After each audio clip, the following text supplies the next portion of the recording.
Just wanted to share this very quick message with you because, as I often say when I'm travelling around London, I spot things and I think the chums would like this, it's interesting. And it's when you're just walking by yourself, sometimes lost in your own thoughts, that you stumble across something, you think, wow, And when you look at these things as well, we live in a modern society and we think we've invented it all and stuff like that. And we barely touch the sides, do we? Because this, of course, is another fantastic London water fountain. And, if they were still working today, if the Mayor of London could actually get them all going again, and it wouldn't be difficult because all the plumbing would be there, then people could fill up their water bottles as and then they went around at all times of the day. Naturally, all of these things are now vandalised with cigarette things and cans stuffed inside. It's terrible, really, isn't it? The lack of respect that we have in this particular thing. But this particular statue, as I say, I wanted to share it with you simply because we think about the big things today, don't we? The breaking news story, the moguls, whether it be the Murdochs or, the William Randolph Hearst, stuff like that from years ago. They've been around forever.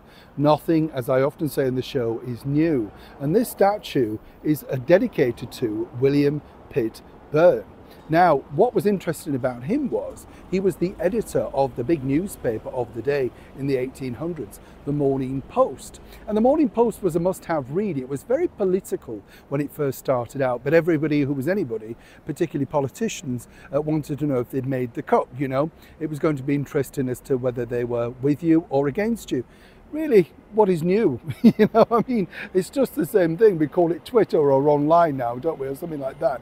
He was very, very powerful, but also very disliked, as one can imagine, as most sort of newspaper magnates were of the day. You have to imagine they were more powerful in that particular period than anything we have today, whether it be digital or Twitter. Because so many more people were actually buying newspapers then, and they were up in those newly set up coffee shops too. You see how this works. But William Pitt Byrne really, alongside his wife, who was also a novelist, well, they really controlled a lot of what we see today because they set up, one might suggest, would be what we'd phrase today, the tabloid scandal, They weren't afraid to publish things, particularly if they wanted their own way, their own leaning in the media. You see how this works now. So consequently, when you look at these statues and you think, wow, and then one thing you'll notice about it is that there isn't actually a sort of bust of him on the top. That's because he didn't want it. He knew he was unpopular, and apparently he didn't want people either defacing it or indeed looking at him and being remembered for that. He knew what he'd done. It's interesting, isn't it, in the world of history, we sort of stumble across something, literally just walking around when you're looking for your flask in your bag, you're like me, you know what I'm saying, and then you think, wow, a whole story literally engulfs you. And as ever, I hope you don't mind, but it's lovely to share these bits of history with you because obviously the tabloid world as we know it today and everybody complains about it, well, guess what? That we've been complaining about it for hundreds of years and there will be in the next hundreds of years. The thing is, it's things like this that remind us that it already happened. Neil Sean in the very heart of London.